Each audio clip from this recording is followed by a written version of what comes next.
Hi everybody, this is the second video for Standard 9 Rigid Transformations. The first video talked about the basics, what exactly are rigid transformations, and now this video looks more specifically at transforming a point on a coordinate plane. So the first section we're going to look at here is about horizontal and vertical coordinate translations. So these are translations or slides. So let's write about them generically first. If we're going to have a horizontal translation, meaning your image moves left or right, and we want to represent it by moving h units, again, h is some number, we could say that the pre-image is at the point x comma y. So then if we wanted to move our image right or slide our image right, it would be x plus some number h comma y. And again, this would move our figure to the right. We would be doing x plus some number h. And then if we wanted to slide our figure to the left, instead of adding some number h, we would be subtracting some number h, and that would move us to the left. So these are horizontal. And then vertical means moving up and down. So we'll talk about a vertical translation of v units. So vertical meaning now we're changing our y. So if we're moving our figure up, it would be x comma y plus some number of v units. That would be up.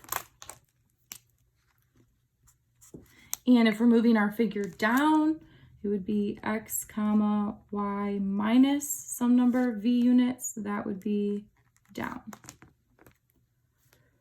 So this is just a generic way to write it.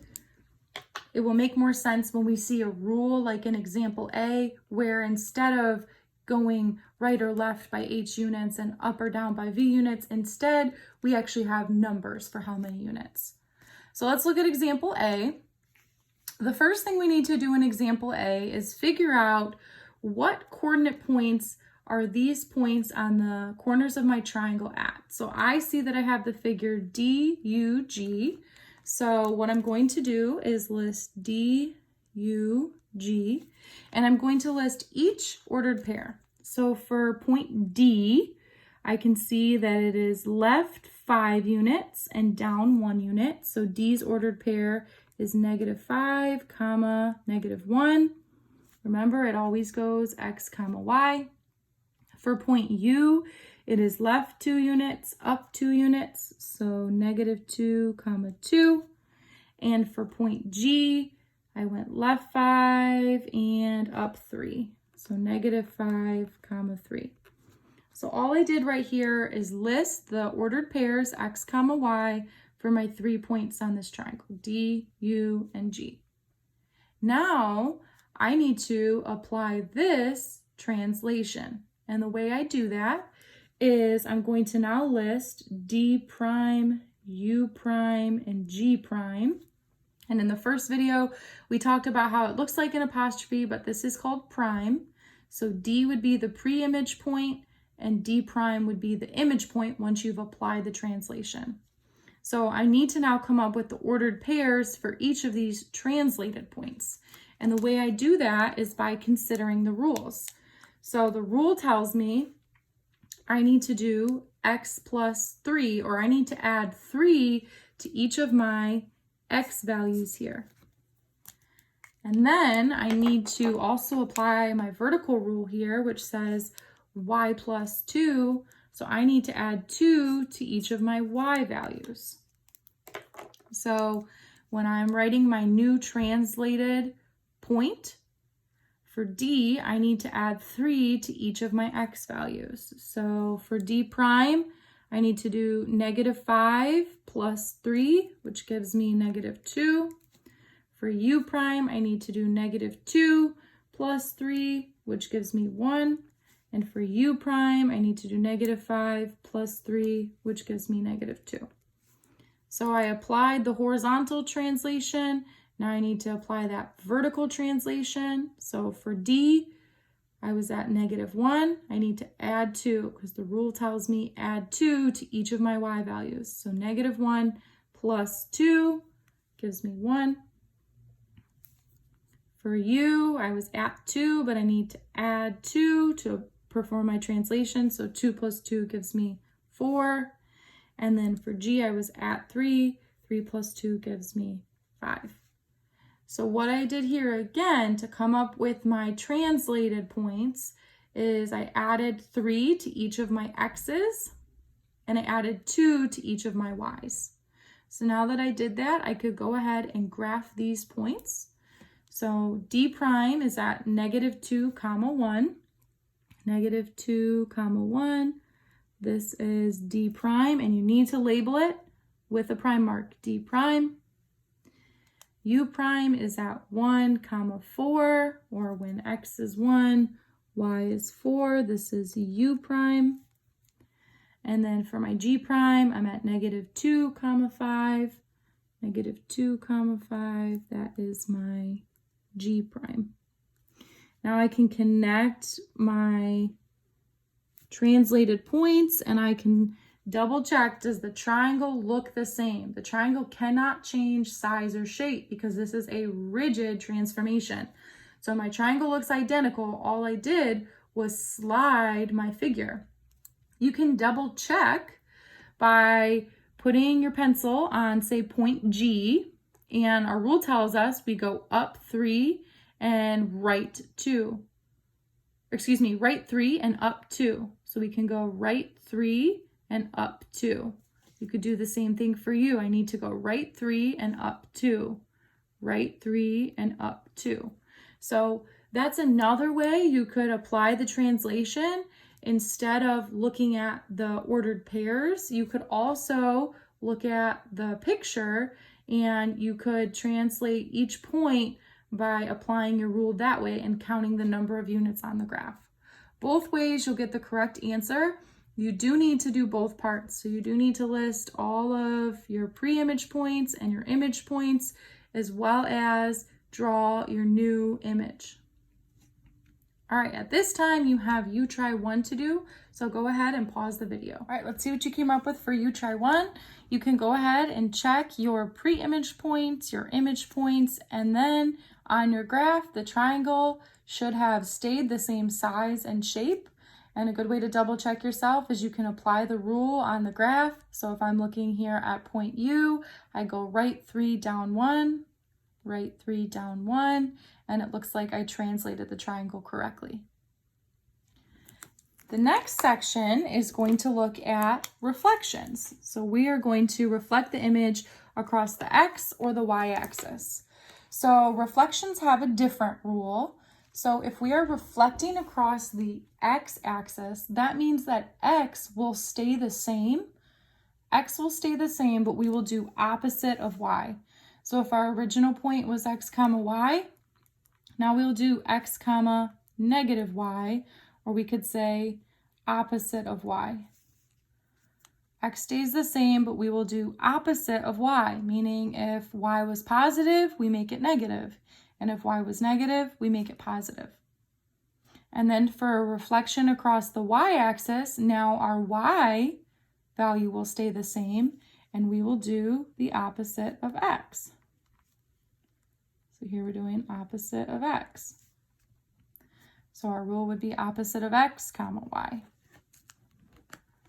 Let's look at example B. It asks us to reflect across the X axis. So if we're reflecting or flipping this triangle across the X axis, or X axis means we're flipping it up and down, X stays the same, but we have to do the opposite of Y.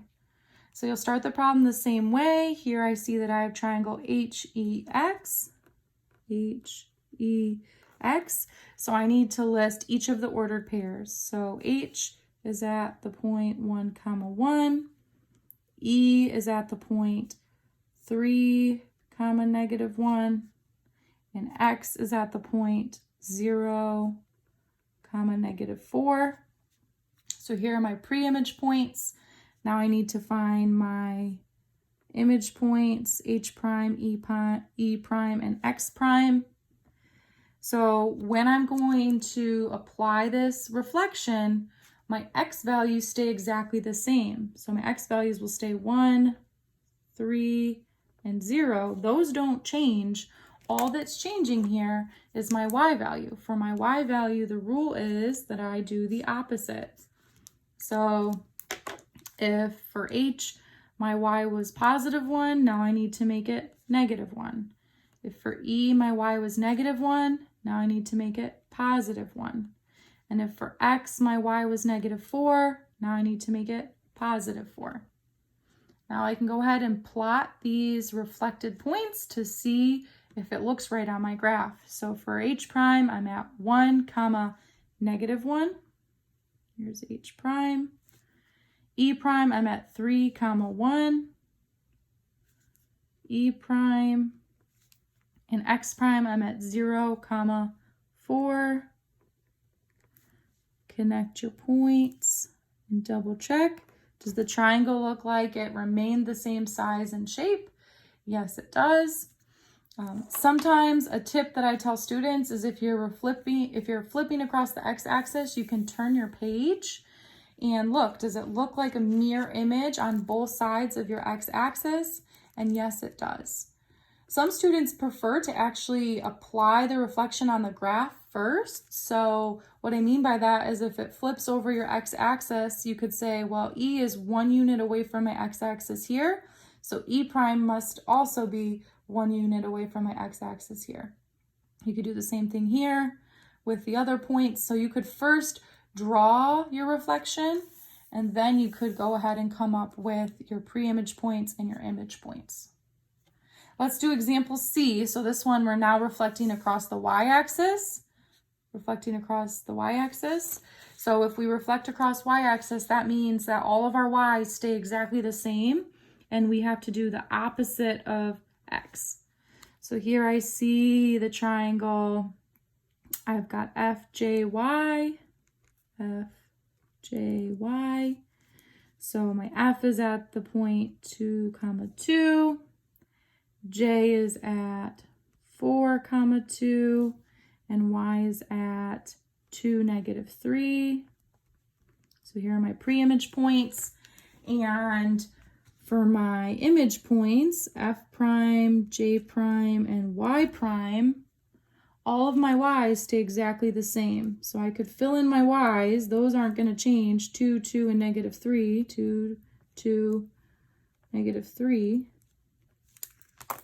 Just my X's are changing. So for my X's, all I have to do is do the opposite sign. And actually, all of my X's here were positive. So all I'm doing for my image points is making them all negative. So -2, -4, -2. And I can plot these points and see if it looks right on my graph. So F prime at the point -2, 2. J prime at the point -4, 2. And Y prime at the point -2, -3.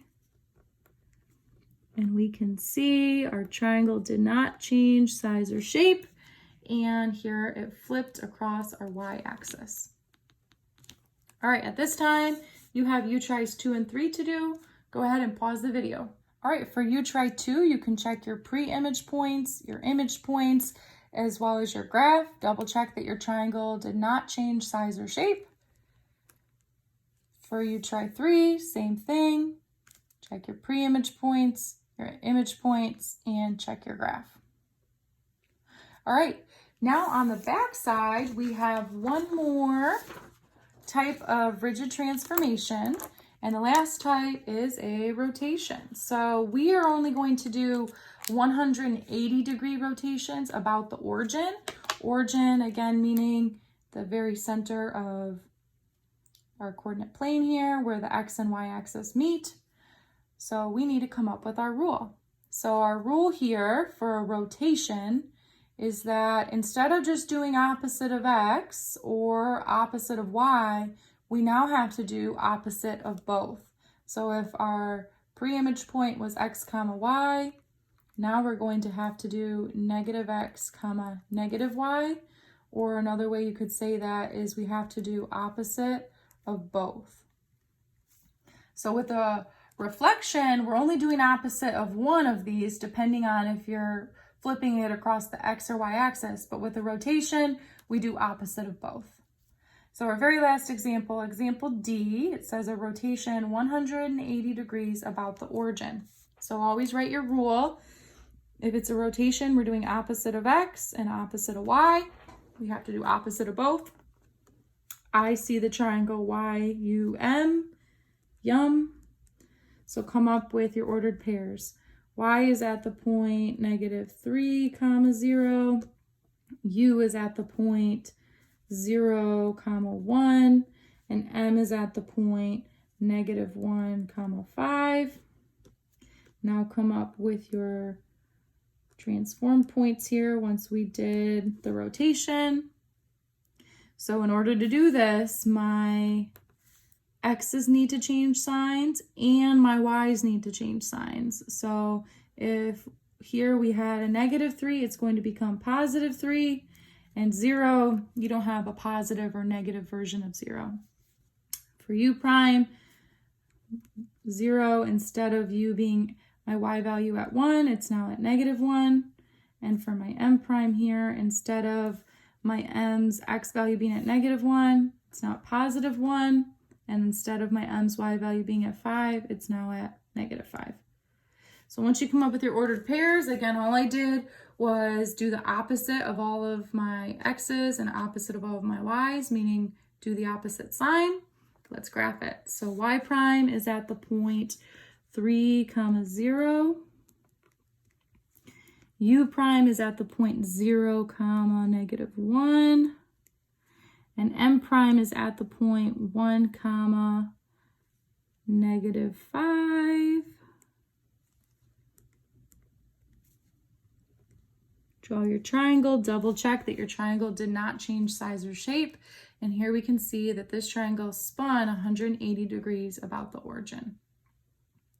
All right, so at this time, you actually have U tries 4 through 10 to go ahead and do. So go ahead and pause the video. All right, to check your U tries, I did not end up listing all of the pre-image and image ordered pairs. You are expected to do that, but for checking your graphs, if your graph is correct, then you did your ordered pairs correct. So here you can see U try 4. Here's U tries 5 and 6. U tries 7 and 8.